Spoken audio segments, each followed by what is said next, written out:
이제 느헤미야서를 쭉 보고 있는데 시작된 성벽의 공사가 드디어 완성이 되는 것을 보게 됩니다.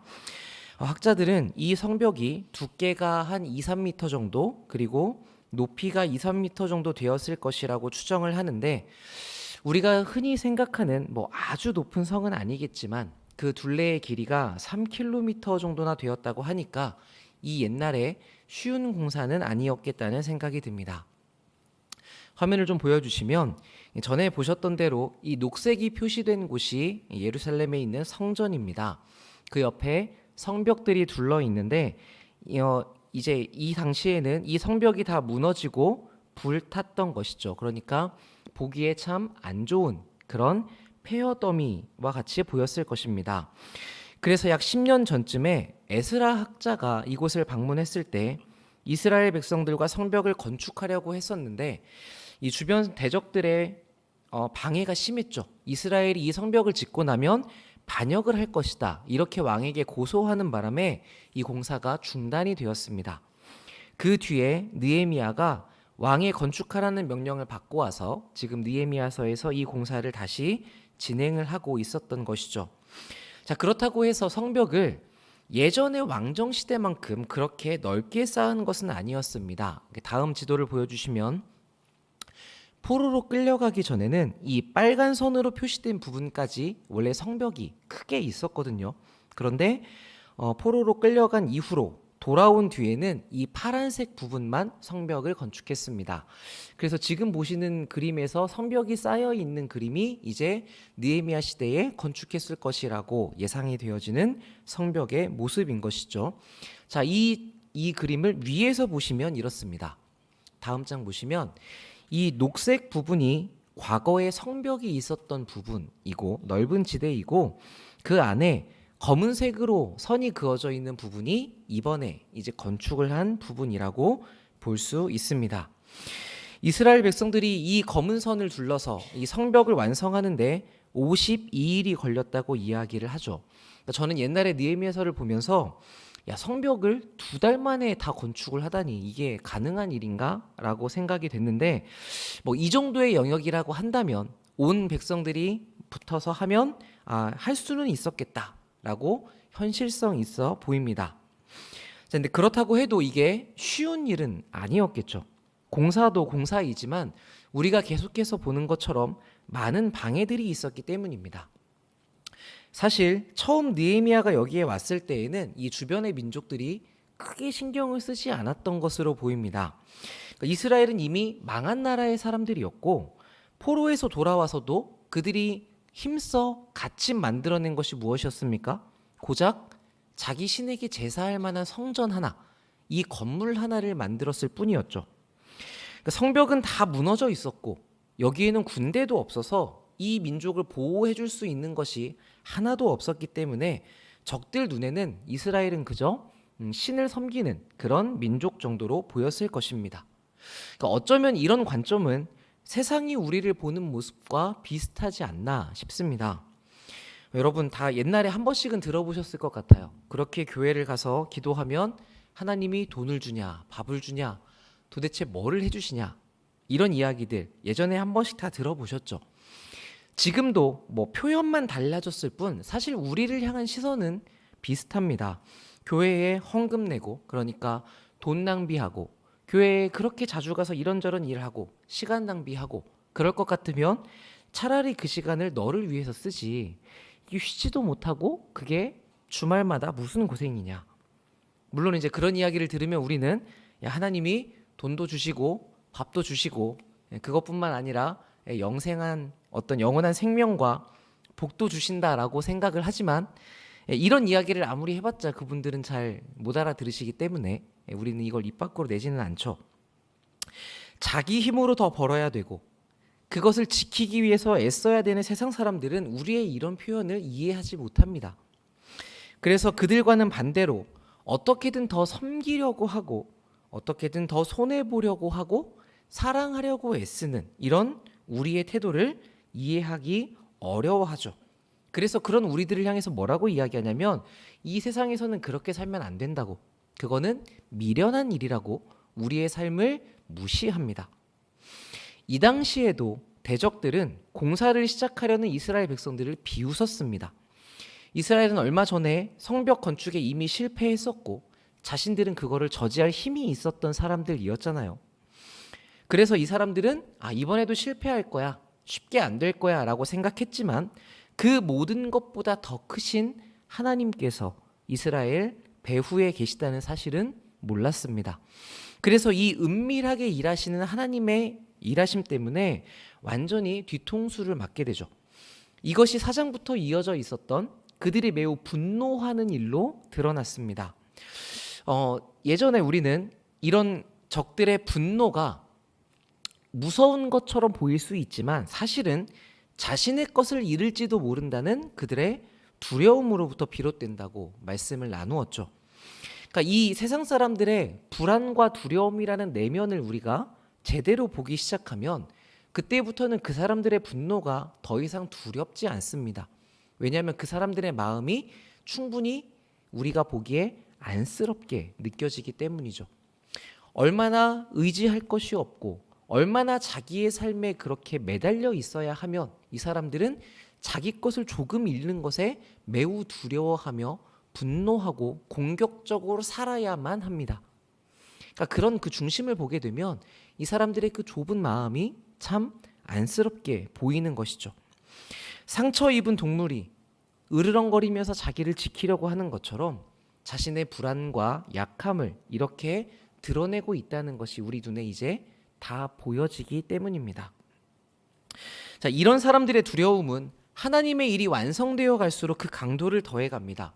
처음에는 야 너희들이 해봐야 뭘 할 수 있겠느냐, 고작 해봐야 여우가 올라가면 무너질 것이다, 이렇게 말로써 마음을 무너뜨리려고 하지만 그때 이스라엘 백성들이 기도하며 마음을 모아 자신들이 할 일을 계속해 갔죠. 그러자 대적들은 공격이 통하지 않으니까 심히 분노하면서 이제 군대를 끌고 공격하려고 합니다. 이때에도 이스라엘은 함께 기도하면서 자신 스스로가 파수꾼이 되어서 그 공동체의 경비를 담당을 했죠. 자, 이렇게 외부의 문제가 조금은 자리를 잡자 그 다음에는 무슨 문제가 생겼습니까? 5장에서 이스라엘 민족 내부의 문제들이 생겼죠. 느헤미야는 이것도 질서 안에서 분명하게 정리를 합니다. 그러니까 공사하는 시간이 52일, 한 달 반 정도 됐는데 그 안에 계속해서 무슨 일이 연달아 터지는 겁니다. 자, 여기까지 이 내부의 문제가 벌어진 사건까지 우리가 보았는데 이것이 끝이 아닙니다. 6장에서는 이제 느헤미야를 향한 위협이 더 심해지고 있죠. 이 대적들이 느헤미야에게 어느 곳에서 좀 만나자라고 불러냈는데 거기에서 느헤미야가 나오면 이 사람을 죽이려고 음모를 꾸몄던 것입니다. 그런데 느헤미야가 지금 내가 이 중요한 사역을 맡고 있는데 자리를 비울 수 없다라고 해서 가지 않았습니다. 자, 이렇게 거절하면 그만할 법도 하잖아요. 그런데 똑같은 방식을 이 사람들이 4번이나 사용을 합니다. 그러니까 지겹게 느헤미야를 꼬여내려고 계속해서 사람들을 보냈던 것이죠. 자, 그래도 느헤미야가 전혀 흔들리지 않자 5번째는 더 머리를 씁니다. 느헤미야가 반역하려고 한다는 소문을 다 내놓고 이 문제를 우리가 잘 처리해 줄 테니까 좀 보자라고 회유를 하는 것이죠. 그런데 그게 진짜 회유였습니까? 그렇게 해서 나오면 느헤미야를 죽이려고 음모를 계속해서 꾸밉니다. 자, 여기에 대해서 느헤미야는 이 말은 너가 지어낸 것이지 나는 그런 적이 없다라고 하면서 단호하게 거절합니다. 자, 그리고 그때 벌어졌던 일에 대해서 9절과 같이 기록을 하는데요. 우리 9절 말씀은 같이 한번 읽어보겠습니다. 시작.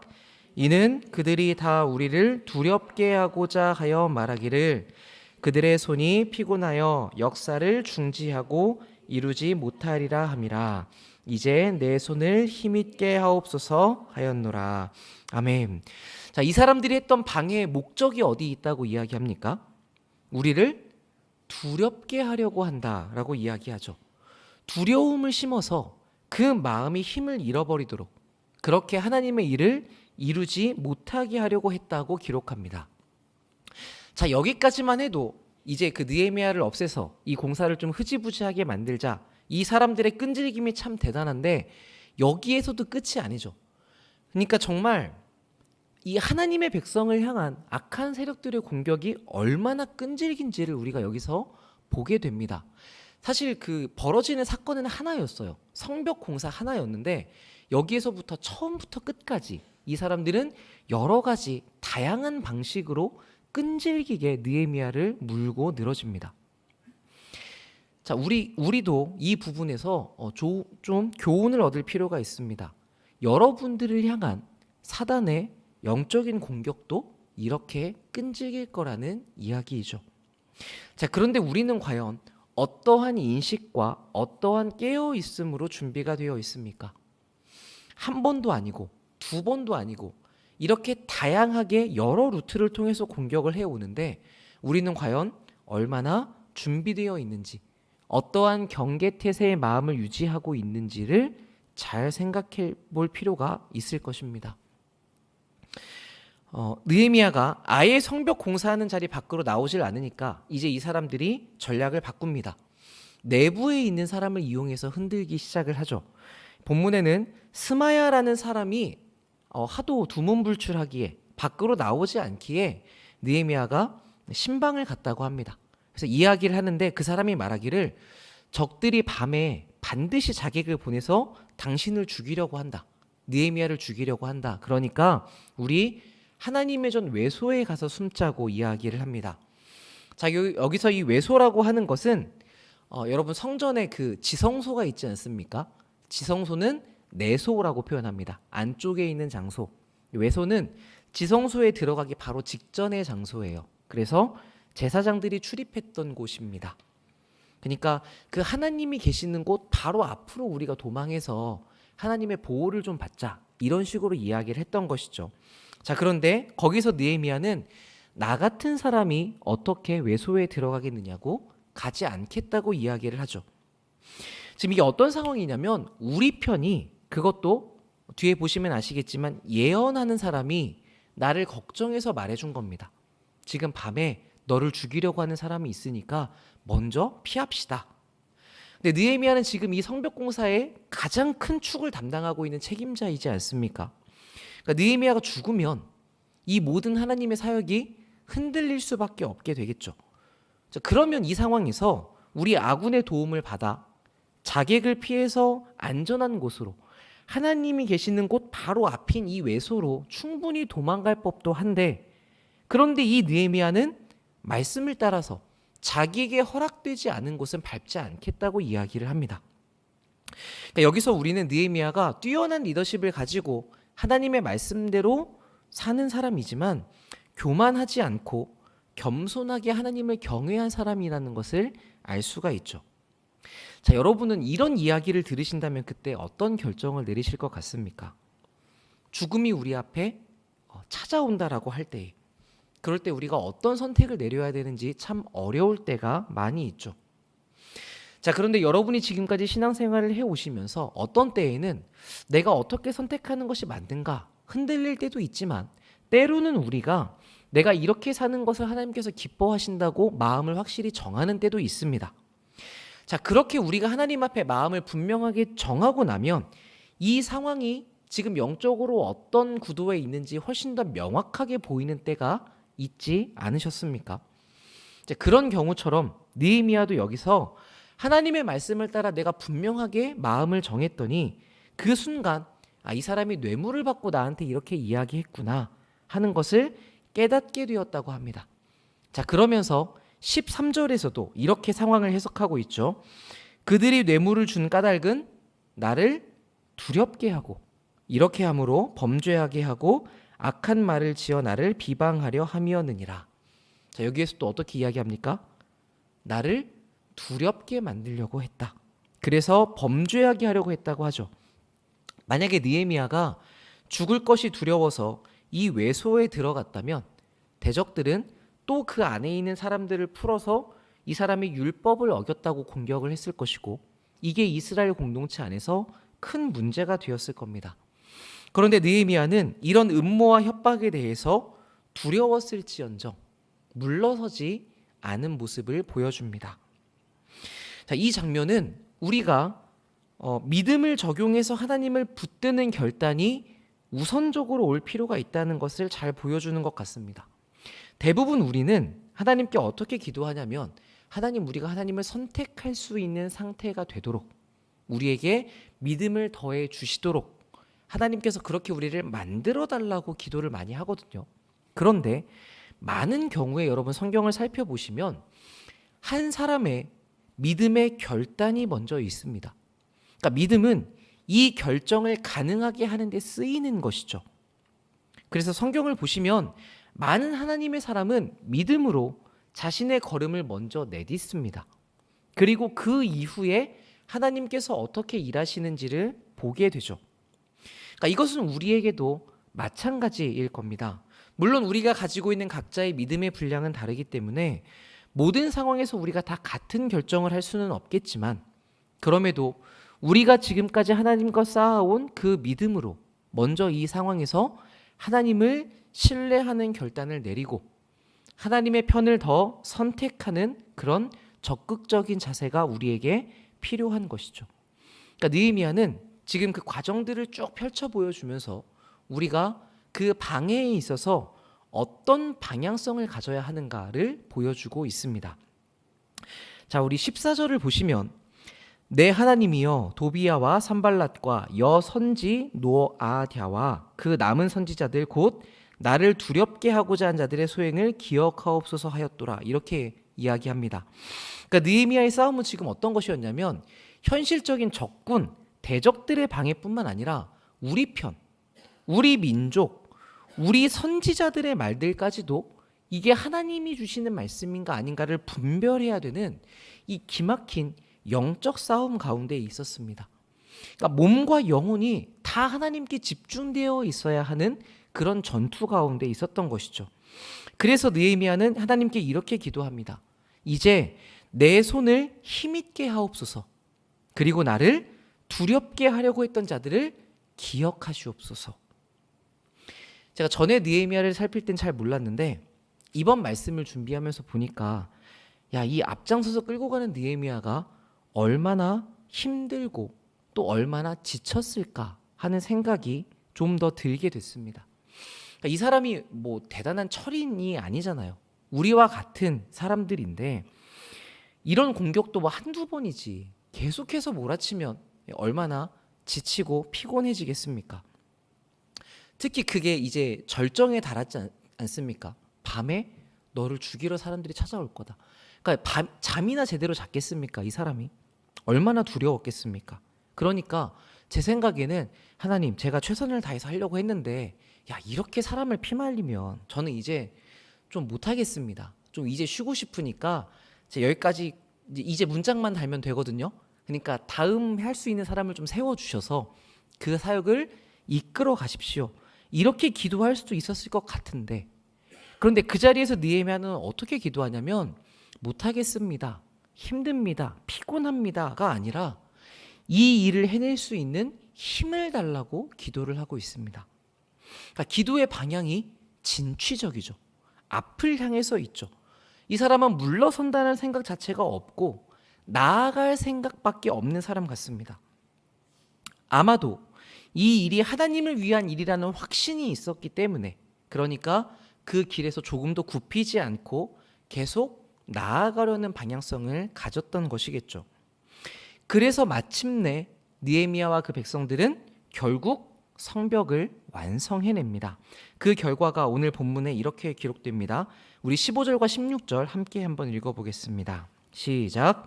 성벽 역사가 52일 만인 엘룰월 25일에 끝나매 우리의 모든 대적과 주위에 있는 이방 족속들이 이를 듣고 다 두려워하여 크게 낙담하였으니 그들이 우리 하나님께서 이 역사를 이루신 것을 알미니라. 아멘. 그 누구도 해낼 것이라고 생각하지 못했던 일, 지금까지 거의 100년 가까이 올려지지 못했던 성벽, 방해꾼들이 득달같이 달려들어서 시도했더라도 실패했던 일이었습니다. 그런데 한 사람이 하나님과 마음을 통하고 기도하고 그 일에 자신의 몸과 마음을 완전히 바쳐서 힘쓰자 하나님께서는 이 물러서지 않은 한 사람의 헌신을 사용하셔서 자기의 백성들을 세우시고 그 땅에 자신의 뜻을 이루어내시죠. 그것도 2달이 채 안 되는 시간에 완성이 됩니다. 이렇게 되자 오히려 하나님의 백성을 두렵게 만들려고 했던 이 대적들이 두려워졌다고 합니다. 그리고 이 사람들이 크게 낙담했다고 이야기하죠. 왜 그렇습니까? 전력을 다해서 방해를 했던, 안 될 줄 알았던 그 불가능한 일이 이루어지는 것을 보면서 자신들의 힘으로 이제는 안 된다는 것을, 저들을 막을 수 없다는 것을 깨달았기 때문입니다. 진짜로 저 백성들의 신인 하나님이 일하신다는 것을 인정할 수밖에 없게 된 것이죠.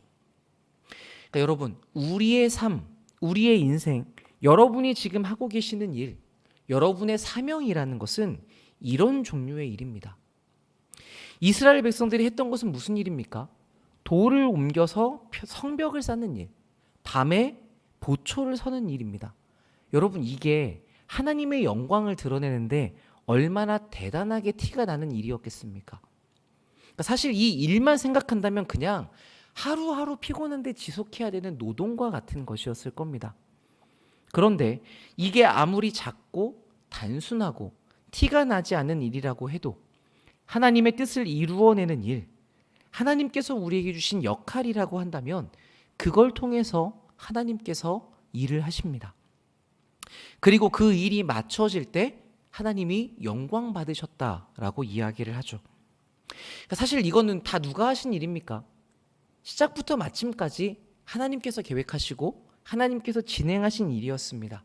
그러니까 그거를 주변의 모든 사람들이 다 알았기 때문에 하나님을 인정하고 하나님께 영광이 되었던 것이지만, 하나님은 이 돌 하나를 나르고 그 밤에 경비를 섰던 우리들의 일함을 그 하나님의 역사하심에 포함시켜 주시는 것이죠.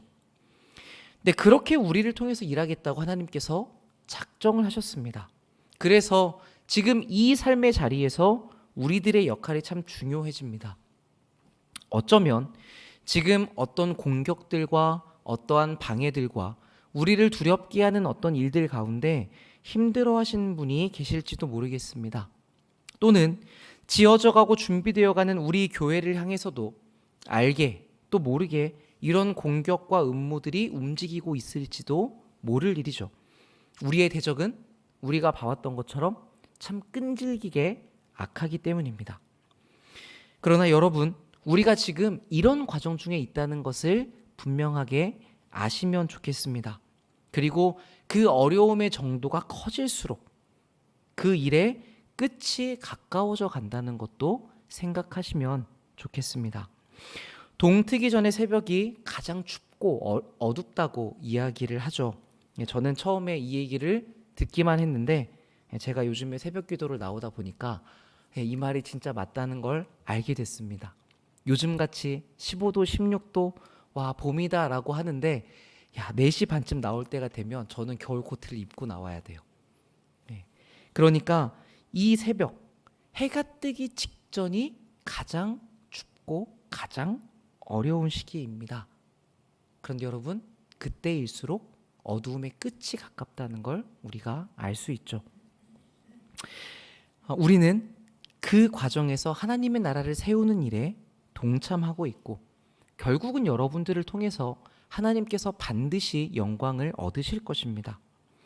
그러므로 여러분, 두려워하지 마시고, 우리를 두렵게 만드는 일이 우리 앞에 마주 오더라도 거기에서 낙심하지 마시고 내가 더 힘을 내겠다라고 여러분의 마음을 굳게 하시기 바랍니다.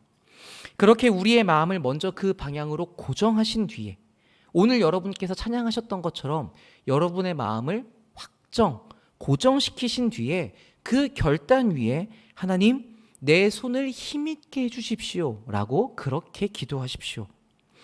아무리 길어 보이더라도 그 일에 반드시 끝이 있습니다. 그리고 그 일이 맞춰질 때에 우리 하나님의 이름은 높임을 받으실 것이고 우리는 우리를 대적하던 그 적들이 다 무너지게 되는 것을 보게 될 겁니다. 그렇게 하나님의 일하심이 우리에게 간증과 자랑과 기쁨이 되는 날, 그래서 하나님을 대적하는 자들이 크게 두려워하며 낙담하는 날이 오기를 우리가 기대하면서 계속해서 그 주님의 영광 받으실 날을 위해 달려가는 담대한 주님의 백성들 되시기를 축복합니다. 아멘. 이 시간 우리 합심하여서 세 가지만 기도할 텐데, 여러분 기도하기 전에 그 앞에 보이시는 히브리서 10장 35절 이하 말씀을 한번 보시고 기도하시면 좋을 것 같습니다. 제가 읽어드리겠습니다. 그러므로 너희 담대함을 버리지 말라. 이것이 큰 상을 얻게 하느니라. 너희에게 인내가 필요함은 너희가 하나님의 뜻을 행한 후에 약속하신 것을 받기 위함이라. 잠깐 후면 오실 이가 오시리니 지체하지 아니하시리라. 나의 의인은 믿음으로 말미암아 살리라. 또한 뒤로 물러가면 내 마음이 그를 기뻐하지 아니하리라 하셨느니라. 우리는 뒤로 물러가 멸망할 자가 아니요 오직 영혼을 구원함에 이르는 믿음을 가진 자니라. 아멘. 주님께서 맡기신 삶을 걸어갈 때 우리에게는 두렵고 어렵고 힘든 상황들이 있습니다. 그런데 여러분, 반드시 끝이 있습니다. 그리고 우리 주님은 지체하지 않겠다고 말씀하셨습니다.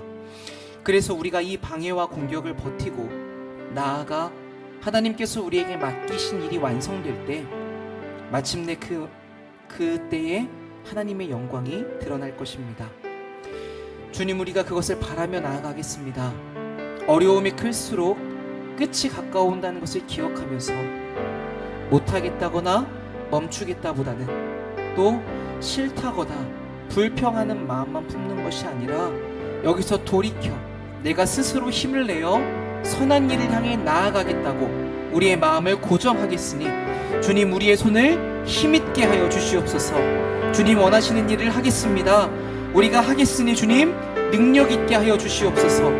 우리를 방해하는 세력이 당연히 있을 것을 우리가 준비하게 하시고 깨어있게 하시고 이것을 넘어서는 담대한 마음을, 견고한 믿음을, 말씀을 따르는 헌신을 드리겠으니 주님, 우리를, 이 교회를 주님의 영광을 위하여 사용하여 주시옵소서. 이 시간 함께 기도하겠습니다. 살아계신 아버지, 감사합니다. 주님께서 이 밤의 노래를 부르사 아버지, 우리를 기도의 용사의 자리로 세우시니 감사드립니다.